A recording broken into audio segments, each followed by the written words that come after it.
किसी समय की बात है। एक गांव में एक किसान था। उसकी एक बेटी थी। उसका नाम चंपाकली था। वह खूब चालाक और चतुर थी। एक दिन किसान अपने खेतों में बुवाई कर रहा था। तभी अचानक उसकी कुदाल किसी ठोस चीज से टकराई। किसान ने जब उस चीज को उठाया और उसे झाड़ा पोंछा तो उसे समझ में आया कि वह चीज तो ठोस सोने की बनी एक छोटी सी ऊखल है। किसान भोला भाला और स्वामी भक्त था। उसने सोचा, ऐसी कीमती चीज तो बस राजा के महल में ही होनी चाहिए। इसका मेरी झोपड़ी में क्या काम। मैं ये राजा साहब को ही भेंट कर दूंगा, शायद बदले में मुझे कुछ धन मिल जाए। यह सोचकर वह ऊखल लिए घर की ओर चल दिया। जब वह घर पर पहुंचा तो उसने सबसे पहले उसे चंपाकली को ही दिखाया। फिर किसान ने उसे राजमहल जाने का अपना इरादा बताया। पिता की बात सुनते ही वह बोली, पिताजी, इसमें कोई शक नहीं कि यह ओखली बहुत खूबसूरत है, पर अमीर लोग नकचढ़े होते हैं। राजा इसमें जरूर कोई न कोई खोट निकालेंगे। हो सकता है आपको लेने के देने भी पड़ जाएं। किसान बोला, अच्छा मेरी बुद्धू बिटिया रानी, जरा मुझे भी तो बताओ, इसमें क्या खोट है। महाराज, इसमें क्या ही कमी निकालेंगे। चंपाकली बोली, देखना पिताजी, महाराज कहेंगे दिखने में है कमाल की खूबसूरत बड़ी है यह ऊखल, पर बताओ तो ये मूर्ख इंसान, किधर गया इसका मुसल। किसान ने कहा,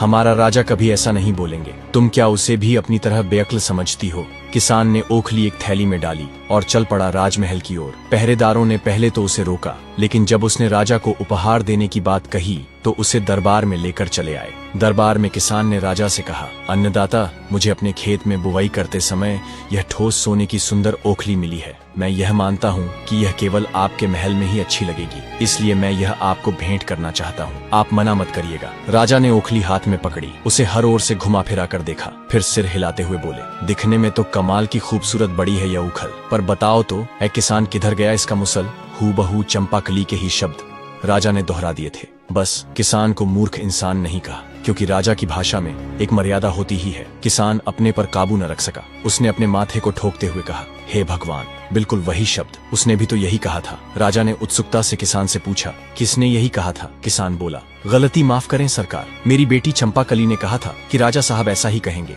आपने एकदम वही कहा है। मैंने तो उसकी बात एक कान से सुनकर दूसरे कान से निकाल ही दी थी। राजा ने कहा, ऐसा लगता है कि तुम्हारी बेटी बहुत चालाक है। मैं उसे परखना चाहता हूँ कि आखिर वह कितनी चतुर है। फिर राजा ने अपने एक सैनिक से एक कपास की पूड़ियां मंगवाई और कपास की पूड़ियां किसान को देते हुए बोला, यह कपास अपनी बिटिया के पास ले जाओ और उससे कहो कि जल्द से जल्द मेरी फौज के सैनिकों की एक टुकड़ी के लिए कमीजें इस कपास से सूत काट कर, बुनकर, सिलकर भेज दे। सैनिकों को कमीजें जल्द से जल्द चाहिए।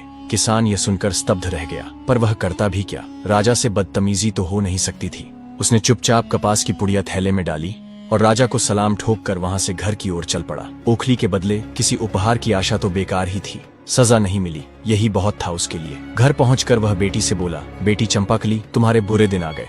ऐसा कहकर उसने अपने थैले से कपास की पुड़िया निकालकर उसे पकड़ा दी और सारी बात बता दी। चंपाकली बोली, पिताजी, आप तो बेबात ही घबरा जाते हैं, थोड़ा सोचने तो दीजिए कि क्या करना है। चंपाकली ने कपास की पुड़िया ली और उनमें से कपास निकालकर पटक पटक कर झाड़ने लगी।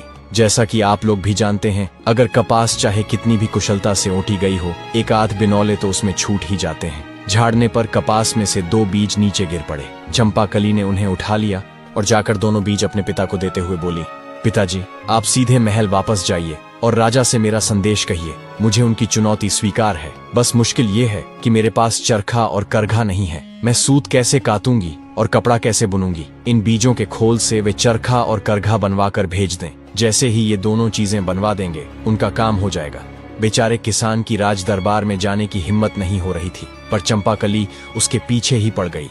झक मारकर वह दरबार में जा पहुंचा। किसान की बातें और चंपाकली की मांग जानकर राजा की समझ में आ गया कि चंपाकली बहुत चालाक और बुद्धिमान है। उसने किसान से कहा, तुम्हारी यह बेटी बहुत चतुर है, मैं उससे मिलना चाहता हूँ। तुम उसे राजमहल आने को कहो, मैं उसके साथ बातें करना चाहता हूँ। लेकिन याद रखना, जब वह महल में आए, वह न तो कपड़े पहने हो, न ही बिना कपड़ों के हो। न तो वह भूखी आए, न भरे पेट, न तो घोड़े पर आए, न ही किसी सवारी पर, और पैदल भी न हो। न तो रात में आए और न ही दिन में। यदि वह इन शर्तों को पूरी किए बिना आई तो मैं तुम दोनों बाप बेटी के सिर कलम करवा दूंगा। याद रहे, हर आज्ञा का पालन होना ही चाहिए। किसान बेचारा बड़े टूटे मन से घर लौटा। मौत जैसे उसकी आंखों के आगे नाच रही हो। जब चंपाकली ने पूरी बात सुन ली तो बड़ी बेफिक्री से बोली, पिताजी, मैं सब कर लूंगी, आप बस मेरे लिए एक मछली पकड़ने का जाल ले आइए। अगले दिन चंपाकली ने शाम के समय अपने आप को जाल में लपेट लिया। इस प्रकार वह न तो निर्वस्त्र रही और न ही उसने कपड़े पहने। 2 मुट्ठी चबेना खाया, न पेट भरा, न भूखी रही। एक बकरी को बाड़े से निकाला